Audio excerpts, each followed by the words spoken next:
Herkese merhaba, kanalıma hoş geldiniz. 60. bölüm özeti sizlerle paylaşıyorum. Meryem'in eski kocası Aliye için tehdit oluşturmaya başlayınca Cihan onu korumak için tüm önlemleri alır. Aliye ise Boran'la yaptığı anlaşmayı çiğnememek adına Cihan'a karşı direnir ve oğlundan ayrı kalmamak için süreci kendi bildiği şekilde yönetmeye karar verir. Öte yandan Cihan ve Aliye'nin desteğini alan Kaya kaçırdığı bebekle ilgili şüphelerini ortadan kaldırmak için DNA testi yaptırır. Bu sırada konağa adım atan Müjgan da Meryem'in konakta kalabilmesi için tehlikeli bir hamle yapar. Bu hamleyi sezen Sadakat ise içine düşen şüpheyi büyütmeye karar verir.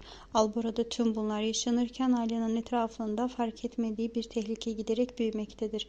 Engin'in iyi niyetle yaptığı davete masum olmaması hem Alya'yı hem de Cihan Deniz'i büyük bir riskin içine sürükler.